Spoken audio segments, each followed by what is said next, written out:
Bienvenue dans La Meute, le podcast des parents qui partagent les joies et les galères de la parentalité. Si toi aussi tu veux rejoindre La Meute, retrouve un nouvel épisode un mercredi sur deux et n'oublie pas de t'abonner au podcast sur ton application préférée. Bonne écoute. Aujourd'hui, je t'invite à écouter la discussion que j'ai eue avec Maëlys. Maëlys est devenue maman à peu près à la même période où Julie et moi avons accueilli Charlie dans notre vie. Donc on a pu relater nos propres expériences et notamment les derniers moments de la grossesse qui étaient parfois tendus en attendant l'arrivée des bébés. J'étais très content de pouvoir discuter avec elle et j'espère que cet épisode te plaira à toi aussi. Quand est-ce que tu as su que tu voulais avoir des enfants ? C'est quoi le premier souvenir où tu t'es rendu compte que tu as su que tu voulais avoir des enfants ? C'est une question compliquée, ça. C'est ça qui est bien. En fait, c'est à la fois une question compliquée et une question hyper facile. Mais en fait, moi, j'ai deux petits frères et une petite sœur. D'accord. Du coup, j'ai une grande famille, tu vois. Et enfin, je trouve qu'avoir une famille, c'est génial. Donc, enfin, depuis que je suis toute petite, j'ai toujours voulu avoir une famille. Ma propre famille à moi, tu vois. Quand je serai grande, genre mes enfants, mon mari, ma famille. Donc depuis toute petite, tu sais que tu Depuis toute petite, je sais que je voulais des enfants. À un moment, je me suis remise en question, tu vois, parce que avec ce qu'on voit dans l'actualité par rapport à l'éco-responsabilité, tout ce genre de choses, c'est vrai que des fois, on te fait un peu culpabiliser. Et je me suis dit, mince, est-ce que je dois culpabiliser si j'ai des enfants, tu vois ? Et finalement, je me suis dit, mince, je veux des enfants, pourquoi je devrais me priver ? Pourquoi... Enfin, je voulais des enfants. C'était pas possible autrement, je me suis dit, sinon je serais trop malheureuse, quoi. Mais je comprends ce cheminement parce que j'ai eu un peu le même... et je me suis beaucoup remis en question avec cette histoire d'écologie et tout ça, et puis même aussi l'état du monde au niveau des guerres et tout, la cruauté partout, tout ça. Ben, après, c'est hyper... Tu dis c'est hyper pessimiste comme manière de penser, mais d'un autre côté, tu peux pas t'empêcher d'y penser quand même, quoi. Bah, t'es confronté au réel, donc... Voilà, c'est ça. Et là, quoi. Mais du coup, ouais, je comprends que tu te sois remis en question à un moment donné sur ça. Et du coup, avec ton chéri, ça s'est passé comment d'en discuter ? Est-ce que lui aussi, c'était quelque chose qui était présent dans sa tête depuis très longtemps ou pas forcément ? En fait, au tout début où on s'est rencontrés, c'est une des premières questions qu'il m'a posée, tu vois. Il m'a dit, est-ce que tu veux une famille ? Et je lui ai dit, oui, moi je veux une famille. Et puis après, en fait, on n'en a plus jamais reparlé, tu vois. Après, on a... c'est pas qu'on en a plus jamais parlé, mais c'est pas un sujet qui est revenu souvent parce que en fait, on avait fixé le truc. On voulait tous les deux une famille. On voulait des enfants. Et puis, du coup, on s'est mariés assez vite. Et puis on a attendu un peu quand même, parce que ça va faire 5 ans qu'on est mariés. On a attendu du coup 4 ans. 4 ans où on a vraiment appris à se connaître, parce que pour moi c'est important. Enfin, c'est une grosse responsabilité, tu vois, d'avoir un enfant. Je ferais pas un enfant comme ça. Je voulais pas faire un enfant avec le premier venu pour dire j'ai un enfant. Non, il fallait vraiment. Pour moi, il fallait que je sois sûre de moi. Et lui, pareil. Donc, je parle pour lui, mais je suppose. On va partir de toi, oui. Oui, voilà, je suppose que c'était ça. Et du coup, on a préféré attendre un peu, voyager, faire quelque chose vraiment, construire quelque chose tous les deux. Et à partir de là, un jour, c'est revenu sur le tapis. C'est peut-être le moment, peut-être qu'on pourrait avoir un enfant. Et puis, du coup, c'est venu de toi ou c'est lui qui a remis c'est moi qui lui ai demandé et lui m'a dit, oui, c'est un bon moment, voilà. Cool, c'était pas plus compliqué du coup. Non, c'était hyper simple. Après, c'est bien parce que tous les deux, on fonctionne un peu pareil. En général, quand l'un propose quelque chose à l'autre se dit soit justement j'y pensais ou oui, tout à fait. Pourquoi on attend ou c'est le bon moment, quoi. On est souvent d'accord. Donc c'est cool. Ouais, c'est cool. Ouais. Tant mieux. Et lui, du coup, ce cheminement, il t'en a parlé ou pas forcément ? Tu sais pas si c'est quelque chose à laquelle il pensait depuis qu'il était tout petit ou Ou tu sais peut-être pas, je sais pas. Ça, je suppose, puisque je te dis, c'est une des premières questions qu'il m'a posées, je suppose que c'était important pour lui de construire une famille avec des enfants, mais sinon, tu poses pas la question. Ou alors, tu poses la question parce que justement, tu veux pas d'enfants, donc... tu jauges pour savoir si l'eau est chaude ou froide. Voilà. C'est sûr que si tu demandes à quelqu'un, tu veux une famille avec des enfants, et que l'autre te dit non, et que toi, tu veux absolument, t'es là, oula. Ou que l'autre te dit oui, je veux plein d'enfants, et que toi, t'en veux pas, ben... Ça te calme. Donc, je pense que pour lui, c'était un point important d'en avoir, quoi. D'accord. Mais tu sais pas forcément à partir de quand il s'était dit qu'il voulait en avoir et tout. Non, ça, si tu veux, je lui poserai des questions après. Je dirais finalement, je te connais pas si bien que ça. Non, mais en fait, il y a des trucs, parfois, c'est tellement évident ou tellement naturel que tu ressens pas forcément le besoin de creuser plus que ça, quoi. Ouais, voilà, c'est ça. C'est pas des questions forcément que t'as vraiment vu en profondeur, quoi. Ouais. Et du coup, est-ce que quand tu disais t'as toujours eu dans l'esprit d'avoir une famille à toi, etc. T'avais une idée de nombre d'enfants ou tu t'es pas forcément? Ça, c'est pareil que quand t'avais mis sur Instagram. C'est pour quand le deuxième, tu vois. Ouais. À chaque fois que les gens me posent la question, je dis un à la fois, tu vois. Oui. Bah, oui. Et en fait, j'ai jamais dit que je voulais un nombre d'enfants spécifique ou ce genre de choses. Je voulais des enfants ou un enfant pour commencer, tu vois. Ouais. Là, j'ai mon premier enfant, je vois comment ça se passe et au moment, un jour, peut-être que ce sera soit Seb, soit moi qui ira à l'autre. Alors, on en fait un deuxième.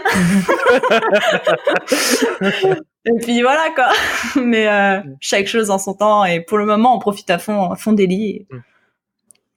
Donc quand tu dis que tu avais une image d'une famille dans ta tête que tu souhaitais avoir plus tard, t'avais pas une image concrète, quoi. T'avais pas genre oui, la maman, le papa, 2-3 enfants, et puis enfin t'avais pas un truc précis. Non, j'avais pas de choses précises dans la tête. Il y avait beaucoup de paillettes, mais mais pas le reste était flou, quoi. Il y avait une famille, mais D'accord. Et du coup, les paillettes sont là, c'est bon? Ah oui, là on a ce qu'il faut en paillettes, hein. Ouais, tant mieux. Moi, c'est le principal, hein. Et qu'est-ce qui te plaisait particulièrement dans l'idée d'avoir une famille, mis à part le fait que t'avais tes frères et sœurs, donc. Après, c'est le partage, c'est l'échange. Dans ma famille, on a toujours été hyper soudés. On se dit tout le temps, je t'aime, on s'envoie des cœurs. Même avec mes frères, tu vois. Enfin, on est un peu tous, en plus, mes frères, un peu aux quatre coins du monde, tu vois. Donc, D'accord. Mais malgré tout, on se dit tout le temps qu'on s'aime dès qu'on se téléphone et, enfin, c'est quelque chose de vachement fort pour moi, tu vois, la famille. Et en fait, quand je regarde ma fille, je me dis, oh, quand elle sera plus grande, on sera pareil. et c'est, enfin, je trouve ça trop beau. Je trouve que on parle beaucoup trop des choses qui sont dramatiques et parfois on met pas beaucoup d'importance sur ces choses-là, tu vois, l'amour, mais c'est hyper important et pour moi c'est ce qui est le plus important. Oui, et je veux ça. Ouais. En fait, tu l'as vécu du coup enfant et tu veux le revivre et le repartager. Voilà, c'est ça. En fait, je veux retransmettre l'amour que j'ai reçu en fait. Et tu disais oui qu'on a tendance à se focaliser sur ce qui se passe mal, le négatif plutôt que des choses cool. Et c'est quelque chose que t'as vécu dans ta propre famille. Il y avait des choses qui se passaient pas forcément bien, et du coup t'arrivais quand même à te focaliser sur le positif, ou c'est juste que c'est ce que tu t'es rendu compte chez les autres familles? Ben, en fait, c'était plutôt, je sais pas si c'était, tu vois, plutôt une manière de penser ou une manière de vivre les choses, mais quand j'étais plus jeune à l'école, j'avais beaucoup de familles, de mes amis qui avaient leurs parents qui divorçaient, ou ils avaient des problèmes dans leur famille. Et en fait, moi, je touche du bois, hein, mais dans ma famille, enfin, en vrai, tout s'est tout le temps bien passé et il y avait il y a toujours énormément d'amour. Et le problème, c'est que moi, je pouvais pas parler de ça vraiment avec les gens à l'école, tu vois, parce que si tu leur dis, oh bah moi dans ma famille tout va bien, on est heureux, c'est le bonheur, les gens ils te regardent bizarre. parce que en fait c'est pas naturel, tu vas pas naturellement dire oh je vis le grand bonheur, tout se passe bien, on est heureux. Ça te met même mal à l'aise, tu vois, de le dire, alors que ça devrait pas en fait. Ouais, t'as l'impression que ça va perturber les autres. Bah c'est pas ça, mais tu vois, ça peut créer peut-être des jalousies ou des choses qui sont pas forcément bonnes ou nécessaires, et puis t'as pas forcément envie qu'il y a ces énergies qui circulent, quoi. Ouais. Du coup, tu te sentais presque obligé de pas parler des joies que tu avais avec ta propre famille, parce qu'à côté de ça, tu voyais que chez les autres, ça se passait pas oui, tant que ça. tu vois, quand j'avais ma meilleure amie qui était à chaque récré en pleurs parce que ses parents ça allait pas et tout. Enfin, moi j'avais pas envie de lui dire que moi quand je rentre à la maison, on joue aux jeux de société avec mes parents, ils m'aident à faire mes devoirs. Enfin, tu sais, ils sont là pour moi, quoi. Et alors qu'elle, elle était tellement seule. J'avais pas envie de lui dire ces choses-là parce que, enfin, ça m'aurait fait mal pour elle, tu vois. Je me mettais à sa place et je trouvais pas ça sympa, quoi. Du coup, c'est quelque chose qui t'a marqué et t'as envie de retransmettre un peu le même modèle éducatif que t'as eu. Enfin, là, tu me parlais par exemple des jeux de société que tu faisais avec. Mes parents, ils sont toujours énormément occupés de nous, tu vois. Ma mère était à la maison pour s'occuper de nous 4. Ouais. Et pour elle, c'était, elle prenait tout son temps pour nous, en fait. Pour nous aider à faire nos devoirs, pour jouer avec nous, pour nous aider, nous emmener à toutes nos activités qu'on avait envie, enfin vraiment pour nous aider dans notre épanouissement personnel, en fait, pour chacun, tu vois. Okay. Et ça, oui, ça c'est quelque chose que j'ai envie de moi faire un peu pareil à ma manière, parce que tu peux jamais reproduire ce que c'est pas parce que moi j'ai trouvé que j'ai eu une bonne enfance, moi je suis pas comme mes parents. Enfin, moi je suis pas comme ma mère, je suis pas comme mon père, et Ellie est pas comme aucun de moi ou mes frères et sœurs, tu vois. Donc tu peux pas reproduire quelque chose, mais dans l'idée j'aimerais quelque chose qui ressemble à ça, quoi. Avant la grossesse en elle-même, est-ce que tu avais des inquiétudes ou des interrogations sur comment tu allais vivre cette grossesse? Je t'avouerais que, en fait, j'ai pas du tout en fait, de base, je suis une grosse trouillarde, tu vois. Ouais. Quand je dis trouillarde, c'est que je parle par rapport surtout aux hôpitaux, aux maladies et tout ça. D'accord. Hypocondriaque un peu? Ouais, un peu, tu vois. Mais tellement hypocondriaque, tu vois, je vais chez le docteur, il me donne plein de cachets et j'ai tellement peur que je prends pas les cachets parce que j'ai peur d'être encore plus malade. Enfin, oui, quoi. D'accord, ça va loin quand même. Donc tu te soignes pas? Si, quand même, quand je suis vraiment malade, là, je me soigne, tu vois, parce que je me dis, bon, faut que t'arrêtes les conneries, là. Ouais. Mais, ouais, voilà. Donc, étonnamment, quand je suis tombée enceinte, j'avais pas peur. Je sais pas pourquoi, mais j'avais pas peur, en fait. J'avais peur que d'un seul truc, c'était d'être, au début de ma grossesse, c'était d'être malade. J'avais trop peur d'être malade. Les nausées, tout ça? Ouais, parce qu'en fait, ma mère m'avait dit, quand j'étais enceinte de toi, j'ai vomi pendant je sais pas combien de temps et tout, j'étais malade. Et moi, franchement, y a rien que je déteste plus. Enfin, personne aime vomir, mais ça, pour moi, c'est quelque chose d'horrible, tu vois. Et oui, du coup, c'était le seul truc qui me faisait vraiment peur. Et au final, j'ai pas été malade du tout, donc. Ah bah c'est cool. Ta mère était jalouse du coup un peu ou pas? Je sais pas, voilà, chacun vit sa grossesse, c'est ce que je dis à ma mère, chacun vit sa grossesse comme ça, mais moi, du coup, en fait, tu vois, chaque jour, je regardais les trucs qui disait bon là les grosses nausées vont commencer, et là j'étais là oh non je peux pas y aller, je vais vomir et tout, et en fait j'étais là bon bah un jour de passer de plus et toujours à rien, tu vois. Trop bien. Ouais, et finalement bah les mois sont passés, puis j'ai dit bon bah là je pense que ça y est hein, je suis tranquille. Ah, trop cool. Comme quoi, en fait, après, même si t'étais super stressé à l'idée que ça arrive, t'as échappé. T'as échappé belle. Mais en fait, je sais pas si tu vois, si c'est psychologiquement que je me suis tellement mis la pression que finalement, je sais pas. Souvent, on dit le contraire, tu sais, quand tu stresses d'un truc que tu veux vraiment pas avoir et que tu penses tout le temps. Oui, ça t'arrive. Ouais. Du coup, non, toi, t'as éloigné le mal. Non, mais justement, en fait, j'étais tellement, je savais que j'allais vraiment tellement pas vouloir ça, que j'étais persuadée que ça allait m'arriver et qu'en fait ça m'est pas arrivé, donc du coup c'était super compliqué. Limite tu voulais te préparer au pire. Ouais, bah en fait c'est ça, comme ça au moins j'étais pas déçue. Et finalement t'as pas eu besoin. Ouais, finalement ça s'est super bien passé. Enfin j'étais un peu patraque des fois, mais bon, je me suis nourrie aux noisettes et puis si j'avais lu ça, c'était bon. Alors j'ai mangé je sais pas combien de paquets de noisettes les premiers mois. Bah, heureusement que t'aimais ça. Ah bah j'adore les noisettes, mais vraiment j'en ai mangé beaucoup. Je peux me transformer en écureuil. Enfin bon.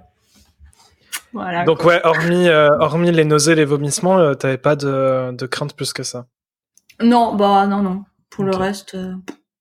Et ton chéri, après, oui, il y avait pour l'accouchement tout ça, mais en fait chaque mois je me disais c'est encore loin. Ouais. 3 jours avant je me disais encore que c'était loin, tu vois. Ah ouais, carrément. non, mais comme ça me rassurait. Je me disais ça va aller. J'y pensais pas comme ça. Et ton chéri, c'était pareil, il avait pas trop de crainte ou pas forcément? Bah il m'a dit que de toute façon il me connaissait, il savait que ça allait bien se passer, donc d'accord. Il se stressait pas trop pour ça. Ok. Bon bah c'est bien, c'était cool.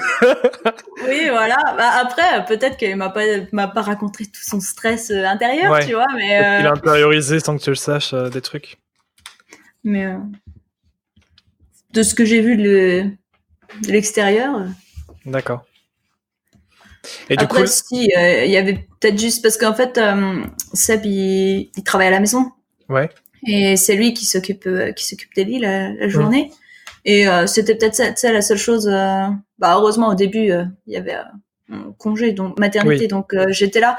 Mais il angoissait un peu plus pour après, tu vois. Est-ce que est-ce qu'il serait à la hauteur? Est-ce que tout se passerait bien? Tout ça. Ouais, parce que c'est un truc dont vous étiez comment dire. Vous saviez que ça allait se passer comme ça dès le départ, quoi. Que c'était lui qui allait s'occuper d'elle. Bah ça, on s'était mis d'accord avant que je tombe enceinte. Ouais. Et du coup, il s'était mis un peu la pression sur ça. Bah ouais, je sais pas si c'est vraiment une pression, mais il voulait vraiment être à la hauteur, quoi. Enfin, il savait pas trop comment ça se passait. Contrairement à moi, il a pas de petit frère ou petite sœur, donc. D'accord. Moi, tu vois, quand ma sœur est née, j'avais 10 ans, donc je m'en rappelle comment c'était quand elle était bébé et tout ça.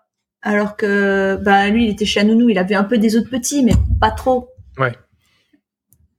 Surtout il savait pas trop à quoi s'attendre. C'était la découverte. Ouais, voilà, la découverte totale.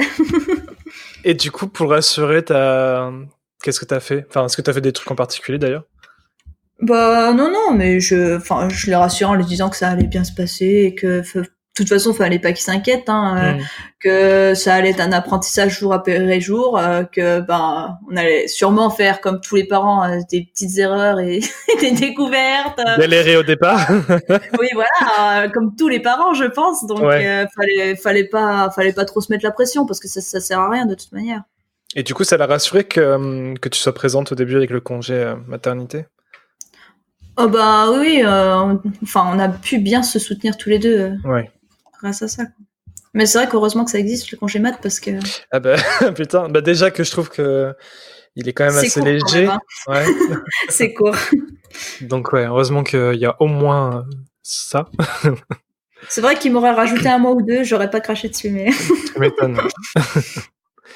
Et je sais pas, peut-être qu'on avance un peu vite, mais je vais quand même te poser la question. T'étais pressé de reprendre le boulot ou ça te manquait pas? En fait, j'adore travailler. Ouais. J'avais envie de retourner au travail, mais j'adore ma fille. J'avais envie de rester à la maison. Bien sûr. En fait, j'étais hyper tranchée.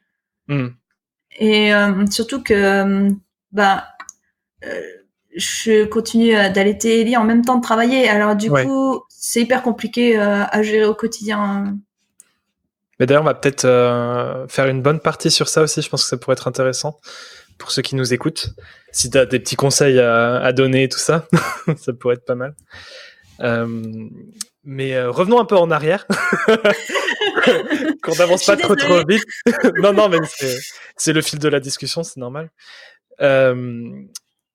Du coup, tu disais que 3 jours avant d'accoucher, tu voulais pas trop y penser, tu te disais que tu avais du temps. Enfin, si 3 jours avant, j'y pensais parce qu'en fait, Ellie, elle est née 5 jours après le terme, en fait. Ouais, je me souviens que t'attendais. En fait, elle est née Enfin, j'ai commencé à avoir les premières contractions et tout au dernier moment avant qu'ils nous disent bon bah là, elle veut pas sortir, il faut qu'on déclenche quoi. Ouais. Et moi, enfin, ça c'était un des seuls trucs que j'avais pas envie parce que tu vois, je voulais vraiment que ce soit naturel, parce qu'il a envie de sortir quoi. Qu'on s'est mis d'accord toutes les deux et que bon là c'est le moment là, il faut que tu sortes, on rigole plus. et oui, donc ce soir-là, c'était en fait le lendemain, j'avais rendez-vous à l'hôpital, voilà, pour la dernière fois où j'allais rester quoi. Donc enfin j'allais rester, voilà. On se comprend. Pour le déclenchement. Voilà, pour le déclenchement. Alors ce soir-là, je me suis dit faut vraiment que tu te décides là parce que on est sur la dernière ligne droite, on n'a pas le choix. Et finalement, ça s'est passé naturellement ce soir-là, quoi. Ah, c'est cool.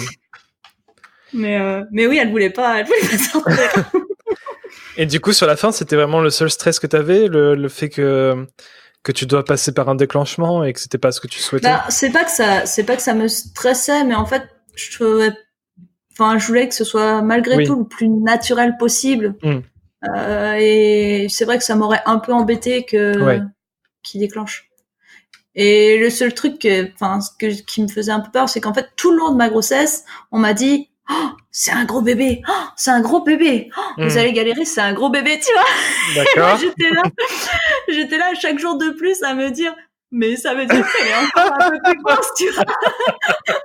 Ah, le stress. Et puis du coup, à chaque fois que j'y allais, oui, forcément, elle grossissait encore plus. Et... Ouais. Donc à la fin, je me disais, faut pas que j'y pense. Ça va bien se passer, faut pas que j'y pense. D'accord. Mais t'avais pas plus de crainte que ça Non. Autrement, okay. Enfin, j'y suis allée super positive. Donc à partir de là. Puis malgré tout, quand c'est ton premier enfant, c'est quand même la totale inconnue. Donc je me suis carrément laissé porter. Hein. Ouais. Je veux pas le cacher. J'ai écouté ce que les sages-femmes ont dit, ce que mon mari m'a dit, et puis je me suis laissé porter par tout le monde. Et D'ailleurs, vous aviez fait des cours de... Comment ça s'appelle ? Des cours de préparation à l'accouchement, tout ça ? Oui, il y a 8 séances avant l'accouchement. Oui, on les a faites et ça, c'était super intéressant par contre. Ouais. On a appris plein de choses et puis ça nous a... c'est vrai que avant que tu sois confronté au sujet, d'avoir d'être enceinte, ce genre de choses, il y a plein de choses sur lesquelles moi je m'étais pas du tout intéressée ou j'étais pas du tout au courant. Et du coup, j'ai appris énormément de choses et ça m'a permis aussi de moins appréhender tout ce qui était l'accouchement. D'accord. C'est peut-être aussi pour ça que j'y suis allée un peu cool Raoul. Tant mieux. Et du coup, c'était une sage-femme qui était en accord avec votre vision des choses. Il n'y a pas eu de clash entre guillemets. En fait, on a eu parce que on a déménagé entre-temps, donc on a eu des sages-femmes. D'accord. On a eu la première qui nous a accompagnés pour tout le suivi, et la deuxième, elle a suivi juste à la fin, et c'est elle qui nous a fait les cours.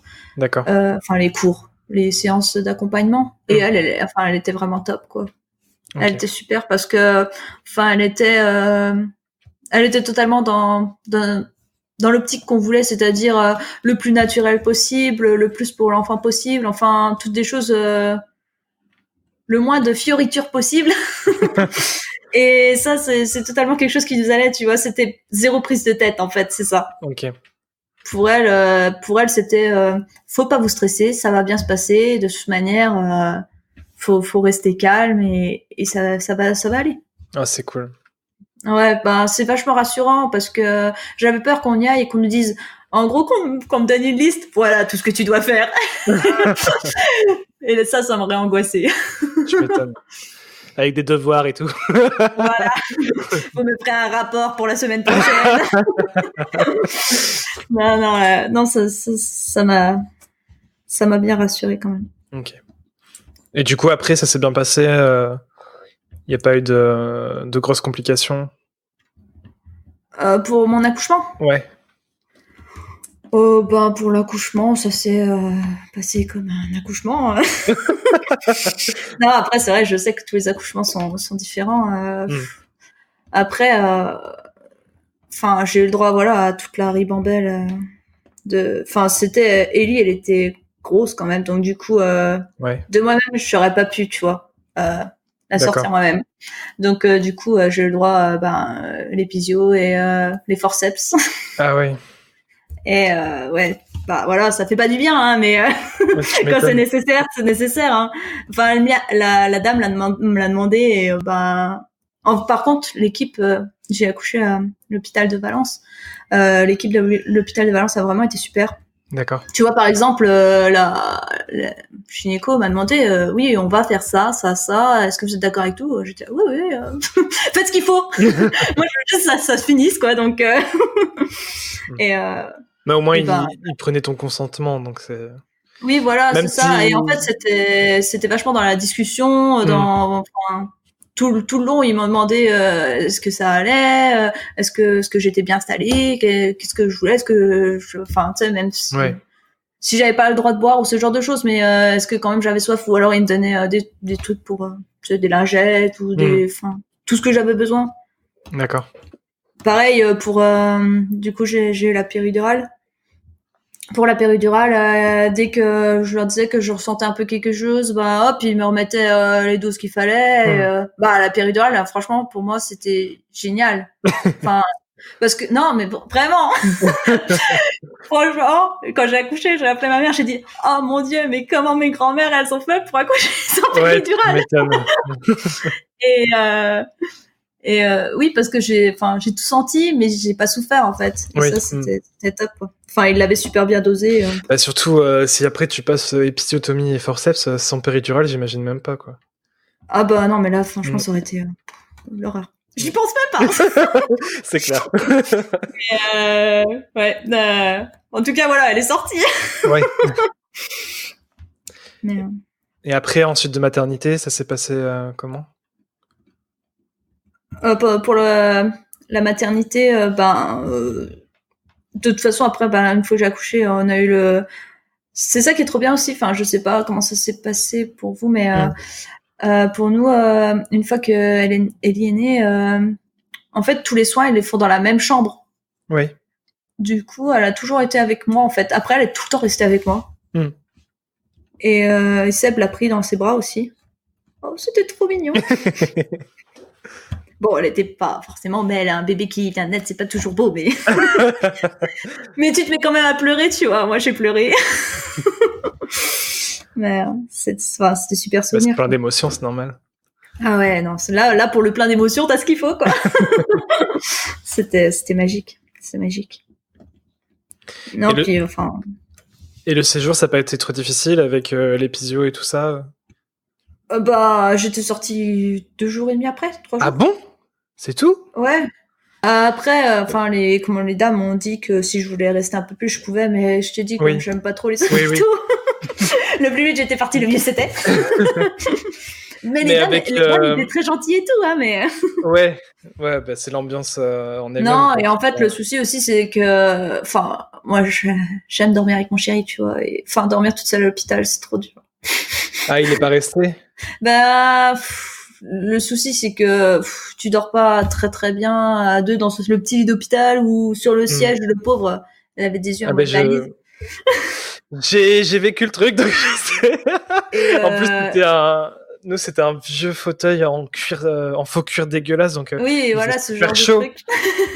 Et transpirer sur le truc, c'était horrible. Oui, voilà, en pleine canicule, donc c'était sympa. Ouais.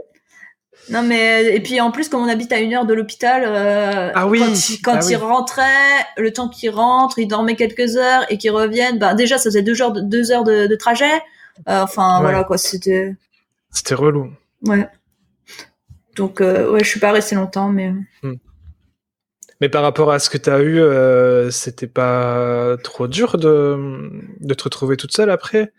Bah non, parce que ça s'est bien passé, comme le Seb m'a dit. Je suis plutôt solide. Mais tu t'avais pas mal? Bah, je prenais mes 4 doliprane par jour et puis ça roulait, hein. D'accord, ok. Non, ça. Après, peut-être qu'on se fait tout un monde de l'épisiotomie. Non, mais après, je pense que ça dépend des femmes et ça dépend comment ça se passe. Bien sûr. Parce qu'en plus, là, faut savoir que la gynéco m'a demandé tout ça, mais en fait, c'est une interne qui était en gros. Ah ouais. C'était pas la gynéco. La gynéco disait à la fille, bon, il faut que tu coupes là, il faut que tu fasses ça. Moi, j'étais là. Ouais, mon Dieu, n'écoute pas. Donc c'était une étudiante, quoi. Mais en vrai, c'était ça. Et pareil, quand elle m'a recousu après, elle fait, non, mais ton poing, il est pas beau, là. Et puis l'autre, elle était pas, elle fait, non, tu l'enlèves pas. Elle fait, tu le laisses et t'en refais un autre plus joli au-dessus. J'étais là, mon Dieu, mais qu'est-ce qu'elle me fait? Ok, bon. Dans le genre de moment, tu fais, bon, je vais faire une sieste, là. Ça devait être particulier, ouais. C'est comme ça. Regarde ton bébé, tout va bien. Mais, et du coup, ton chéri, à ce moment-là, il a vécu comment? Ah bah lui, il s'en foutait, il était en train de regarder les lits, là. Ah ouais. Il était en train de s'occuper des lits et bah enfin il le faisait elle le faisait discrètement, tu vois, elle était en train voilà, comme du coup elle était en train de s'occuper des lits juste à côté sur la table juste à côté, lui il regardait les lits d'un côté, moi de l'autre, on n'était pas censé les écouter, tu vois. Oui, ouais. Mais bon. Ah oui, parce que moi je me souviens, Julie, elle a eu quelques points. Elle a pas eu une épisio et tout, mais elle a eu quelques points quand même. Et en fait, ils avaient du mal à arrêter les saignements. Et même si effectivement, bah ouais, parce que même si effectivement t'es à fond sur ton bébé, le moment et tout ça, mais enfin moi je pouvais pas faire, m'éclipser par rapport à ce qui se passait sous les draps, quoi.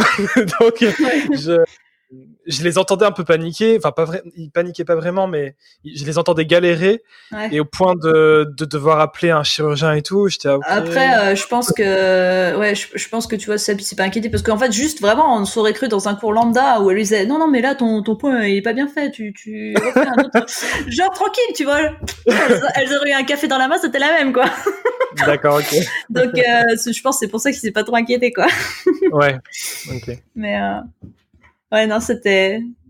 Sur le moment, je me suis dit mince, parce que en vrai, comme tu dis, l'épisode, tout ça, on entend tellement parler comme quelque chose d'horrible. Après, je me suis dit mince, après, comment ça va se passer? Enfin, à quoi ça va ressembler? Mon Dieu, qu'est-ce que... est-ce que je suis, c'est la fin pour moi, tu vois? Ouais. Mais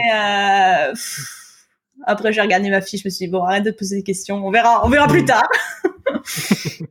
Enfin, bon, je sais que Julie, elle m'avait limite dit mais s'ils veulent faire une épisode, tu les empêches et tout, hein. Moi, si j'ai pas la force de leur dire non, tu t'opposes et tout. Donc ouais, c'est vrai qu'il y a on en entend beaucoup parler.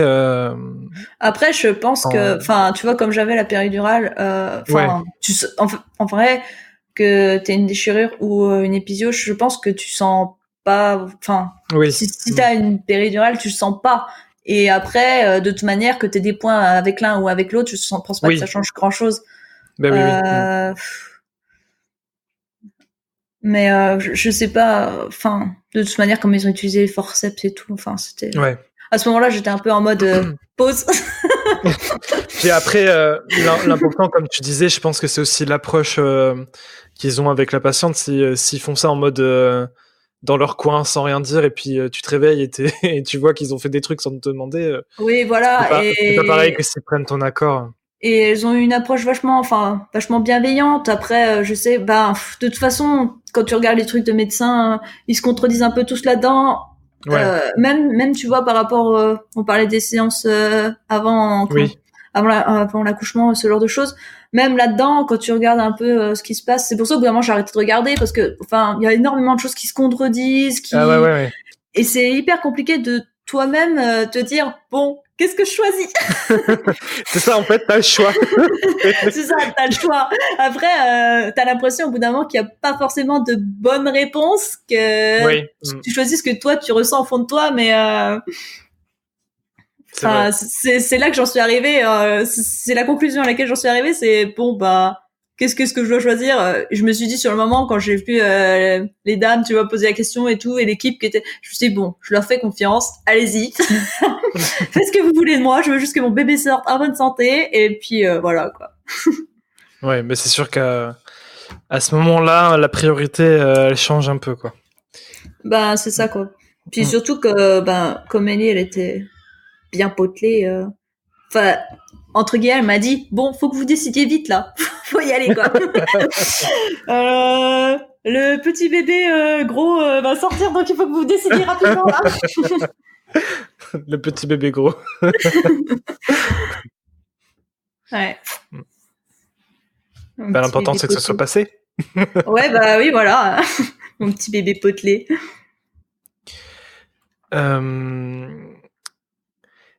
Qu'est-ce qui t'a le plus surpris en devenant maman, entre guillemets? Est-ce qu'il y a des choses sur le fait je me mélange les pinceaux.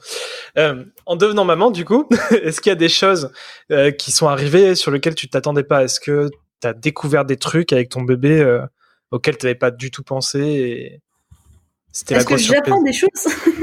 Non, ça c'est sûr. Parce que je pense que quand t'es parent, t'apprends des choses tous les jours. Hein. Ouais. Non, c'est pas ça, c'est plus Est-ce qu'il y a des choses surprenantes, des trucs auxquels t'avais vraiment pas imaginé Par rapport à notre mode de vie, non, ça s'est plutôt passé comme on avait prévu finalement. D'accord. Après, on s'adapte à chaque journée par rapport à ce qui nous arrive. Parce que s'il y a un truc, c'est que je pensais pas, tu vois, là, elle va avoir 6 mois, je pensais pas que les bébés, ils évoluaient à cette vitesse-là, en fait. Pour moi, ça évoluait beaucoup plus doucement. Mais c'est vrai qu'on entend tout le temps, profitez-en parce que ça passe vite. Mais au final, tu l'intègres pas forcément, quoi. Et puis quand t'es arrivé au concret... Non, et en fait, tu te rends pas compte à quel point vite ça peut être que ton bébé il va apprendre quelque chose d'un jour sur l'autre, quoi. Un jour il fait rien et le lendemain ça y est, il a compris, quoi. Donc c'est ça, ouais. Et je pensais pas que qu'un bébé pouvait assimiler quelque chose aussi rapidement que ça, quoi. Nous, je me souviens quand elle a fait ses premiers rires, tu sais, tu comprends pas, t'es là. Du jour au lendemain, elle se met à rire, d'accord. Là, tu dis, t'espères, tu dis, oui, je crois qu'elle a rigolé, quoi. tu le retentes et oui, non, elle rigole bien, hein, ça y est, c'est assimilé. Tu vérifies. C'est vrai que c'est dingue, du jour au lendemain, comme ça, magique. C'est trop mignon, en vrai. Les premiers rires, les premiers sourires déjà. Les premiers sourires, c'est un vrai plaisir. Et après, les premiers rires, c'est génial. C'est trop rigolo. Et du coup, alors s'il n'y avait pas trop de surprises, est-ce qu'il y a des difficultés que vous avez rencontrées? Des difficultés. Au début, t'as les difficultés normales, hein, le sommeil. Quoique, en vrai, Ellie, au tout début, le premier mois, elle faisait ses nuits, quoi, presque. Oui, je me souviens que tu me disais que tu devais la réveiller pour lui donner la tétée. Oui, je devais la réveiller pour lui donner la tétée parce que sinon elle faisait ses nuits, elle dormait 5-6 heures d'affilée tranquille. Moi je regardais sur internet, je disais le bébé il se réveille toutes les 2-3 heures, je me disais mais pourquoi la mienne se réveille pas? Et elle dormait, mais elle dormait super bien. Et puis en plus, elle dormait bien la nuit, et puis pas le jour, elle était entre guillemets un peu plus réveillée que la nuit, quoi. Ouais. Parce qu'elle dormait beaucoup quand même. Et ça a duré un mois, ouais, un mois et demi. Puis après, elle a eu tout, tu sais, les problèmes d'estomac. Ah oui. Ouais, elle avait des grosses coliques, et puis elle avait tout le temps mal au ventre. Alors là, par contre, c'était de l'horreur. Oh la pauvre. Ouais, parce que, on essayait vraiment de la soulager avec des massages sur le ventre, avec des câlins, avec tout ce qu'il faut, quoi. Mais elle dormait pas la nuit, quoi. Moi, j'ai dévoré la bibliothèque Netflix parce que je passais mes nuits devant la télé sur le ballon comme ça, à essayer de l'endormir, et elle pouvait pas dormir, la pauvre, quoi. Déjà, elle était en écharpe contre moi ou contre le Seb, chacun notre tour, tu vois. Et oui. En fait, elle s'endormait, mais à 5-6 heures du matin, donc. Ah oui, dur. Et elle avait mal, enfin ça se voyait qu'elle avait mal. Tu sais, tu souffres quand en tant que parent, en plus tu peux absolument rien faire, quoi. Rien faire, ouais. Ouais, c'est. Tu peux juste attendre et le rassurer, en fait. Magique. La rassurer. Et du coup, ça a duré combien de temps, ces coliques? Ouais, je sais pas, ça a duré 2-3 mois quand même. Hein. Ah ouais, quand même. Et c'est parti tout seul Bah oui, au bout d'un moment, elle avait moins mal au ventre, et puis ça s'est remis en place, quoi. Au bout d'un moment, on a vu qu'elle reprenait ses cycles de nuit normales, et on s'est dit, ça doit aller mieux là. Et effectivement, elle avait moins mal, quoi. Et du coup, là, elle refait des nuits complètes? C'est une enfant compliquée.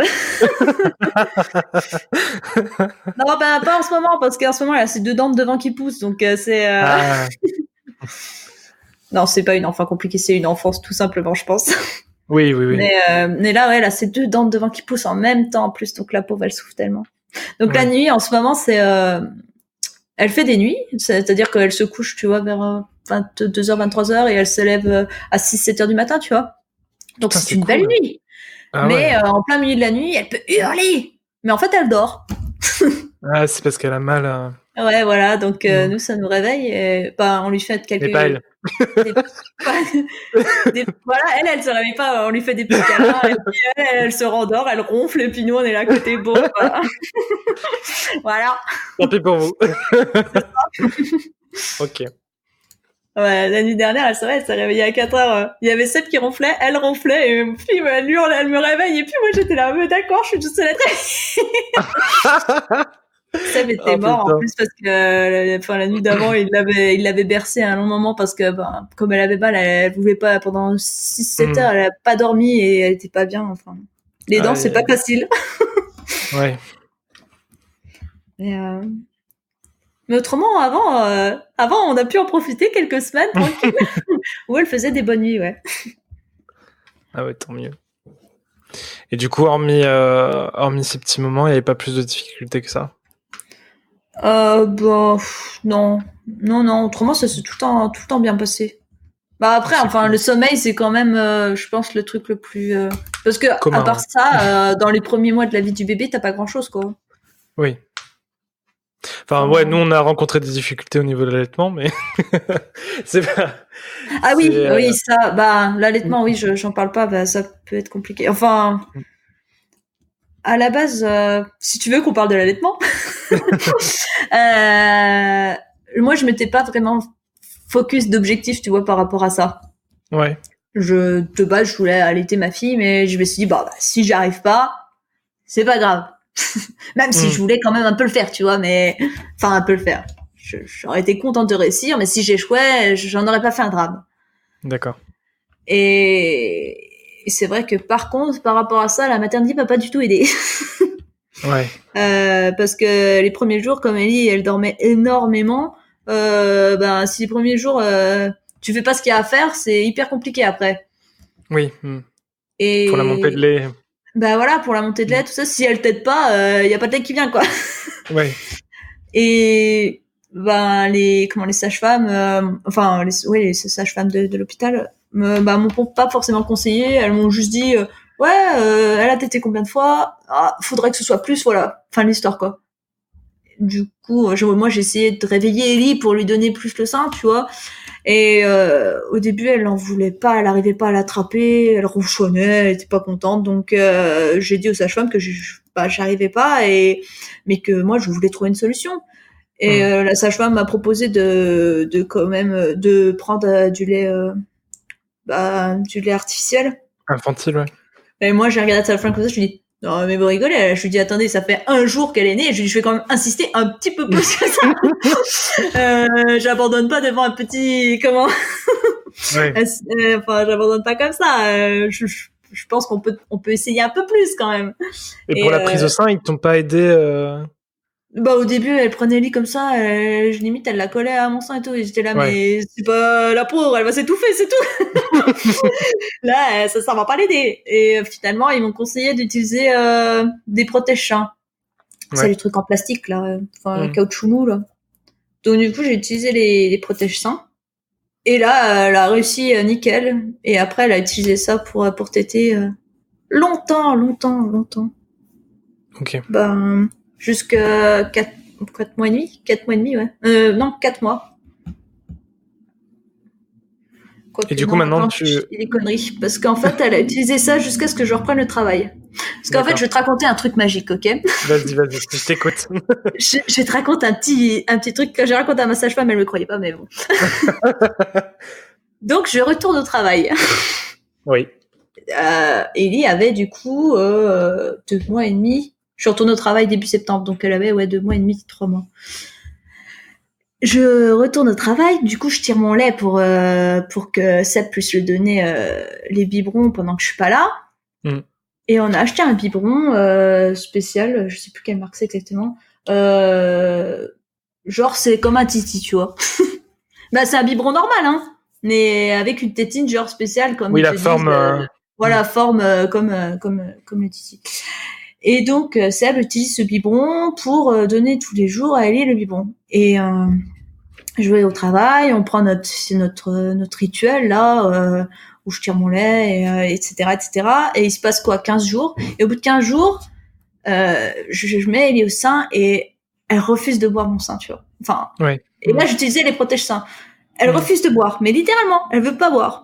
Je me dis mince, mais qu'est-ce qui se passe? Et je la repose, je me dis je vais réessayer plus tard, et je réessaye. Non, elle veut pas boire. Je me dis mince, du coup j'ai appelé ma mère, je dis je crois que Ellie elle veut plus boire, elle veut plus prendre mon sein, je sais pas, tu vois, j'étais en panique, pas en panique, mais je me dis mince, faut qu'elle se nourrisse, faut vite que je retrouve une solution. Oui. Et au bout d'un moment, je la mets contre moi. Et du coup, j'ai enlevé le protège-seins et je la mets au sein. Et là, elle a tété. En fait, elle voulait plus utiliser les protège-seins. Trop bien. En fait, le biberon lui a appris à téter comme il faut. Et en fait, elle arrivait à téter normalement, à téter normalement, en fait. Voilà, sans bout de sein. Et du coup, j'étais là. What? Ben, génial! Super. Et puis, du coup, depuis ce jour-là, on ne s'utilise plus. Trop bien. C'est super. Mais c'est sûr que c'est pas un conseil à qui tu donnerais d'utiliser un biberon. Ouais. Bah après c'est une chance sur 2 quoi, donc tu peux pas savoir. Après en vrai c'est comme tout à l'heure, je pense qu'il y a pas de règles et il y a pas de. Oui, c'est vraiment à chacun et ça dépend tellement du bébé, de la femme, ça dépend de tellement de paramètres que. En tout cas, grâce à ça, j'ai pu prolonger mon allaitement jusqu'à maintenant, quoi. Bah, trop bien, c'est super. Bah, les premiers mois, normalement, t'as tous les problèmes de crevasses, tous ces genres de choses-là, et j'ai pas, du coup, comme j'avais les protège-seins, j'ai rien eu. Ouais. Et du coup, quand tu les as enlevés, t'as pas eu de problématique? Bah non, parce qu'en fait, elle t'était parfaitement bien, quoi. Super. Enfin, je t'avoue que j'ai pas compris, mais. Bah écoute, c'est cool, on va pas chercher à comprendre au moins. Hein. Mais j'étais là, mais j'ai changé de bébé entre temps, non? C'est toujours le même. C'est bien le mien, je ne comprends pas. Mais après, en même temps, comme elle a grandi aussi, c'est peut-être ça qui a fait que c'était plus facile pour elle. Ouais, elle a évolué en même temps. Ouais. Comme un Pokémon. Ouais, c'est ça. Elle est passée en shiny. Bon. Et du coup, tu parlais de tir allaitement. Comment ça se passe à ton boulot? C'est galère? C'est facile? C'est comment? En fait, à mon boulot, ils y voient pas. Parce qu'en fait, je tire jamais mon lait au boulot. D'accord. T'as pas besoin, tu tires assez chez toi? En fait, comme je commence le travail, je tire mon lait juste avant de partir. Après, dès que je rentre au travail, je tire mon lait. Après, j'allaite Ellie. Et après, je retourne au travail. Et après, quand je rentre le soir, j'allaite Ellie normalement. Donc, en fait, je tire mon lait 2 fois, juste le matin et le midi. Et puis voilà. D'accord. Et eux, ils le voient pas. C'est vrai que j'aurais dû tirer mon lait au boulot, ça m'aurait un peu embêté, mais... Ouais. Bah souvent, tu dois te cantonner à aller aux chiottes pour tirer ton lait et tout. C'est pas très glorieux, quoi. Ouais, non. Du coup, ouais, tes pauses, tes pauses du midi, c'est tir allaitement, quoi. Ça va, c'est pas trop... Du coup, le midi, j'ai 1h30. Avant, j'avais qu'1 heure. J'ai dit à mes patrons, écoutez, il faut décaler un petit peu. J'ai pas le temps de tout faire. Ouais, bah oui. Manger, allaiter Ellie et tirer mon lait, c'est pas possible. Donc, et en plus, je fais la sieste. Donc, et du coup, ça va, c'est pas trop la course. Ça rendrait pas. Mais non, maintenant, on commence à être bien organisé. Ça va. D'accord. Mais c'est vrai que ça demande une organisation parce que ça fait beaucoup de choses à faire. Mais après, oui. Au niveau des quantités, t'as jamais eu trop de problèmes? T'as toujours tiré en bonne quantité? Il y a eu des moments, en fait, quand j'étais très fatiguée, où j'avais eu moins de lait et on m'a dit de me reposer. Du coup, j'ai dormi plus et après, je suis revenue normal. D'accord. Du coup, t'as pas cette... T'as pas ce stress de la réserve de lait qui doit pas se tarir et tout. Après, en vrai, comme... pour moi, c'est déjà une énorme victoire d'être arrivé à 6 mois d'allaitement, tu te rends compte? Oui, bah c'est alors qu'à la base, tu m'étais dit, j'irai là où je peux aller, tu vois. Et finalement, voilà, elle va avoir 6 mois et j'ai aussi, on a réussi toutes les deux à aller jusque-là. Je me dis, si demain ça doit s'arrêter, voilà, j'ai pas besoin d'avoir une réserve. Je sais qu'il y a du lait au magasin, tu vois. si vraiment il y a besoin, on n'est pas à court. Surtout qu'en plus, avec ses 2 dents, là, elle commence à mordre, alors je me dis, mince, ça c'est la galère en vrai. Elle t'a mordu déjà? Ah oui, déjà elle m'a mordu, j'étais en pleurs comme ça. Aïe. Le Seb, il me dit, mais qu'est-ce qu'il y a? Elle m'a mordu. C'est horrible. En plus, elle rigolait. J'étais là, mais c'est terrible. Quand toi, t'es en pleurs et ton bébé, il rigole, genre, c'est drôle, en fait. Il y a réaction. Ouais, bon. Bah oui, c'est ça. Ouais. Ils comprennent pas que c'est pour dire que ça fait mal, quoi. Oui, voilà. Non, recommence pas, s'il te plaît. Recommence pas. Enfin, bon. C'est rigolo. Et du coup, est-ce que vous avez des projets éducatifs qui sortent un peu de l'ordinaire? C'est-à-dire? Je sais pas. Ou même pas forcément qui sortent de l'ordinaire, d'ailleurs, mais... Après, on voit au jour le jour, surtout. Ouais. Ouais. Je sais pas d'idée. Mais par exemple, vous me parlez quand même que vous faisiez du portage en écharpe et puis à l'allaitement aussi jusqu'à 6 mois, comme tu disais, c'est quand même assez rare. Vous avez pas eu des... Enfin, t'as pas remarqué que ça sortait un peu de l'ordinaire par rapport à ton entourage ou... Pour l'écharpe, non, parce que pour l'écharpe, je trouve ça se démocratise de plus en plus quand même. Ouais. Enfin, je sais pas si t'en vois beaucoup, mais le jour dans la course, il y avait encore, quelques quelques dames qui portaient leur bébé en écharpe. Je dis à Seba, tu vois, regarde, il y a de plus en plus de gens qui le font. C'est vrai qu'il y en a, il y en a de plus en plus, oui, mais c'est quand même pas la majorité, quoi. C'est sûr, mais il y en a de plus en plus. Par contre, pour l'allaitement, ouais, clairement, ça se voit qu'il y a pas tant de personnes que ça qui le font. Ou alors qu'ils le font aussi longtemps. Ouais. Déjà, à partir du moment où où je dis que j'ai repris le travail, 100% des gens ils croient que j'ai arrêté d'allaiter, quoi. Ouais. Ça semble logique.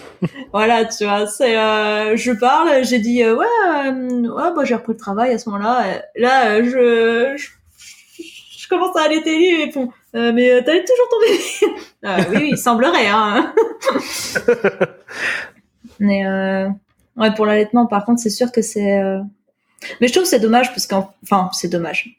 Je juge pas, tu vois. Après, c'est un choix de chacun, oui. Mais en fait, c'est un moment de partage qui est tellement unique, tellement précieux, tellement. Il y a tellement une connexion qui se passe qui se passe pas avec un biberon. C'est sûr. Je sais que c'est pas facile de dire ça parce que t'es père et que tu peux pas. C'est dommage pour vous. Je peux pas allaiter, non. Oui, voilà, non, mais je sais que c'est dommage pour vous, du coup, de pas pouvoir vivre ça. Mais je sais pas comment l'expliquer, tu vois. J'ai déjà donné le biberon à Ellie, mais c'est pas pareil. C'est pas pareil. Oui, j'imagine bien. Et c'est vrai que je trouve que ça crée une vraie complicité entre la mère et sa fille. Enfin, sa fille ou son fils. Entre moi et Ellie, quoi. Et c'est pas que ça me manquerait, tu vois, si on arrêtait aujourd'hui, mais ce serait une autre étape. Ouais, voilà, ce serait vraiment qu'elle a grandi, quoi. Ça y est, mon petit bébé peut manger tout seul. Après, en même temps, vaut mieux que ça se fasse naturellement comme ça que qu'on travaille forcé. Après, justement, quand tu parles d'éducation, pour moi, c'est l'éducation le plus simplement et naturellement possible, en fait. Je veux pas avoir des pressions, tu vois, par rapport à la société ou ce genre de choses. Et c'est pareil, pour l'allaitement, j'avais dit que dans tous les cas, c'est pas parce que je reprenais le travail que j'allais arrêter. Je voulais pas que mon travail me fasse arrêter d'allaiter. Ça, c'était pour moi, c'était mort, quoi. J'ai dit, je trouverai une solution. J'en ai trouvé une. Et c'est pareil, tu vois, par la suite, on aimerait le maximum possible essayer de lui donner des choses naturelles. Seb, il a acheté pas mal de livres là, tu sais, par exemple, pour lui faire tout ce qui est compote et petit pot lui-même, toutes ces choses-là. Après, je sais qu'il y a énormément de parents qui n'ont pas le temps de faire ça. Oui. Mais nous, on veut faire le choix de prendre le temps de le faire, en fait. Et surtout quand tu as la chance d'avoir quelqu'un qui reste à la maison. Après, c'est pas parce qu'il est à la maison qu'il travaille pas. Qu'il a forcément le temps, tu vois, de le faire. Mais il veut prendre ce temps pour le faire, néanmoins. Après, je comprends totalement les gens qui veulent pas prendre le temps, qui font pas ce choix-là. Mais nous, on veut le faire, quoi. Et on va voir ce que ça donne. C'est ça. Et du coup, après tu te dis, ça va être au jour le jour. Vous avez pas forcément de, vous projetez pas un peu sur, je dirais pas sur le long terme, mais pour les prochaines étapes, vous envisagez pas forcément des modèles éducatifs entre guillemets précis. En fait, il y a beaucoup de questions qui se posent par rapport qui se décident par rapport au moment où toi aussi t'en es actuellement dans ta vie. Le problème, c'est que nous, on bouge énormément. Tu vois, alors on est mariés depuis 5 ans, on a déménagé 4 fois. C'est pas qu'on tient pas en place, hein, mais parce que voilà, mais on sait jamais ce qui peut se passer, donc c'est très dur de prendre des décisions sur le long terme. Je préfère profiter et prendre des petites décisions au jour le jour, se dire bon, là, on arrive devant telle situation, on en discute. Qu'est-ce qu'on choisit pour elle ? Qu'est-ce qui vaut mieux faire ? Tu vois, c'est pareil, par exemple pour les écrans. Nous, on passe énormément de temps devant les écrans. La télé, l'ordinateur, les téléphones. Même de nos jours, il y a beaucoup de gens qui passent beaucoup de temps devant leur ordi, téléphone, etc. Au début, on faisait pas vraiment attention, tu vois, à Ellie par rapport à ça. Et je me suis renseignée un peu par rapport à tout ce qui est les lumières bleues, etc. Parce qu'il y avait un moment où elle avait le sommeil pas mal perturbé. Et finalement, on en a discuté, on s'est renseigné, et là, on a décidé, maintenant, elle voit plus d'écran, en fait. Donc, nous, il y a des moments où on va aller dans le salon, on n'a pas d'écran allumé, ou alors elle joue sur son tapis et nous on est en train de jouer sur la Switch. Tu vois, mais en fait elle voit plus aucun écran, on lui en montre plus en fait. Ouais. Parce que en plus on voyait que ça l'hypnotisait, mais vraiment. Ah oui, quoi. Grave, ouais. En fait, comme ils sont attirés vachement par la lumière, par toute source. C'est ça, on dirait un petit moustique. Exactement. Par exemple, des fois, je joue mon téléphone, ça fait un peu de lumière, et elle se penche comme ça sur le côté, tu la vois se tordre. Mais c'est quoi ce problème avec les lumières là? Donc vraiment maintenant on évite au maximum, tu vois. Les seuls moments où on va la mettre, c'est quand on va être sur Skype avec des membres de la famille, ce genre de choses. Parce que quand même ils veulent la voir. Bah oui. mais hormis ça, maintenant on fait vachement attention à ça. Après ça change peut-être rien, tu vois. C'est pareil, c'est un choix qu'on a fait à un moment X. Mais son sommeil va mieux néanmoins. Donc peut-être ça a un petit impact. Évidemment, c'est les études scientifiques, ça dépend au fil des ans. Un coup on te dit un truc, et puis après on te dit. Oui, voilà, c'est ça. Là en ce moment, il y a un peu un consensus qui dit qu'il faut pas le faire avant 3 ans, les écrans. Ça se trouve plus tard on te dira qu'en fait ça change rien. Mais... Après, je pense que c'est comme tout. C'est pas mauvais tant que t'en abuses pas en fait. Le problème c'est l'abus. C'est comme la nourriture, c'est comme tout en fait. À partir du moment où t'abuses de quelque chose, ça devient pas bon. C'est normal. C'est ça, ouais. Donc. Mais du coup, nous aussi, comme on est beaucoup sur les écrans, c'est un peu compliqué. En plus, moi, souvent, je la prends en écharpe avec moi quand je suis en train de travailler ou quoi. Donc, il y a des moments quand je vois qu'elle tourne la tête vers l'écran, je mets ma main devant ses yeux pour qu'elle regarde pas. Mais toi, t'arrives toujours à la tenir en écharpe sur toi en même temps de faire l'ordinateur. Parce que Seb, quand il la prend en écharpe, Ellie, elle se tord en fait. Mais littéralement, elle se tord. Et c'est impossible en fait. Pour se mettre devant l'écran. Mais oui, mais même si t'attaches bien l'écharpe et tout, elle se tord tellement et elle pousse avec ses pieds. Enfin, c'est intenable quoi. Donc, du coup, on a abandonné. Et juste pour l'ordinateur. Ah oui, juste pour l'ordinateur. Ah ouais, juste pour la lumière de l'écran. Ou alors il faut l'endormir en écharpe et après t'allumes l'écran quoi. Oui, voilà, c'est ça. Mais mais bon, ça demande une organisation. Bah ouais, je comprends. Jusqu'à maintenant, non. Du coup, quand elle tourne la tête, j'essaie de mettre ma main devant ses yeux, mais sinon. Ouais, parce que en plus, elle poussait avec ses pieds, et tu sais, du coup, ça détend l'écharpe. Ouais, c'est pas cool. Avec ses pieds, et, Enfin voilà, nos petites aventures. Nos petites aventures d'écharpe. Et ballon, écharpe et ballon. Oui, ballon, toujours. C'est le combo gagnant. Et d'ailleurs, j'ai laissé un ballon chez mon père quand on y va pour des repas de famille ou quoi, comme ça au moins il y a un ballon, parce que c'est tellement galère. Oui, la dernière fois qu'on allait chez mes parents, c'était il y a 15 jours, on allait passer le week-end chez eux et j'ai dit à ma mère sur WhatsApp, ouais, vous avez un ballon et tout. Elle me fait, oh non, on n'a pas le ballon. Et là, j'étais, oh mon Dieu, comment on va dormir? Parce qu'en fait, Seb, il la prend dans ses bras et puis il la berce avec le ballon et c'est l'habitude en fait. C'est ça.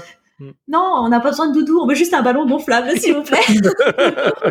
Grave, hein. C'est vraiment la solution miracle.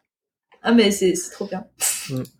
Quoique, au début, les gens, quand même, ils étaient là, mais vous la secouez pas trop fort ou... Non, enfin, tu sais, c'est parce que, en fait, c'est l'effet de rebondissement qui peut un peu impressionner, mais... Enfin, on verra dans quelques années aussi. On verra après s'il y a des séquelles. Finalement, on l'avait secoué trop fort. Mais après, tu vois bien au mouvement de sa tête, et puis si vraiment c'est trop, tu tiens sa tête, quoi. Oui, en général, oui, tu la tiens quand même. C'est ça. Faut pas être fou non plus, mais c'est vrai que les gens qui connaissent pas trop s'inquiètent. s'inquiète que tu la lances tellement le rebondissement est... Mais le moindre truc, en fait, qu'ils connaissent pas, ils s'inquiètent. Enfin, moi, je sais que l'écharpe, souvent, on me dit, mais elle respire là-dedans? Ah oui, ça arrive souvent. Ou sinon, oui, elle respire par les pieds, en fait, vous inquiétez pas. Tout va bien. Ah non, elle respire pas, elle est bleue, là, mais ça va. Tant que c'est pas vert, c'est bon. Mon petit bébé. Et ben du coup, je pense que je vais te poser la dernière question, à savoir si jamais Ellie... Je l'entends derrière. Si jamais Ellie, d'ici, je sais pas, 10-15 ans, elle tombe sur l'épisode de podcast et qu'elle t'écoute, qu'est-ce que t'aimerais lui dire? Ah, qu'est-ce que j'aimerais lui dire? Ouais. J'aimerais lui dire que je l'aime, c'est tout. Et voilà, beaucoup d'amour. Et que si j'ai pas été la meilleure maman, j'aurais fait de mon mieux. De toute façon, ça n'existe pas. Maximum. Ça n'existe pas, la meilleure maman. Mais si, moi j'ai la meilleure maman. Oh, c'est mignon. Bon, après moi, parce que forcément. C'est ce que je lui avais dit le jour où elle est née, j'ai fait bon, maintenant tu viens de passer deuxième meilleure maman du monde. Non. Mais elle est devenue la meilleure mamie du coup. Ah, bien, c'est ça que j'aurais dû dire. Mais t'es la meilleure grand-mère. Oh là là. Enfin bon. C'est cool. Eh bien, merci d'avoir voulu bien répondre à mon appel. Merci beaucoup à toi. Si tu veux continuer l'aventure avec nous, tu peux nous rejoindre sur Instagram avec le compte kinoko.podcast ou même le compte papa.remy dans lequel je continue de partager mes aventures sur la parentalité. Comme ça, si tu veux participer à la discussion et ajouter tes petits commentaires, tu peux le faire. N'oublie pas de t'abonner au podcast sur ton application de podcast préférée, que ce soit Google Podcast, Spotify, Apple Podcast, c'est comme tu veux. Et puis n'hésite pas à tester les autres podcasts que l'on fait avec Julie sur Kinoko Podcast, que tu peux retrouver pareil sur SoundCloud et toutes les autres applications. Si tu partages les Kinoko Podcast autour de toi, ça nous fait vraiment super plaisir et encore une fois un grand merci. Sur ce, je te dis au prochain épisode et à très bientôt.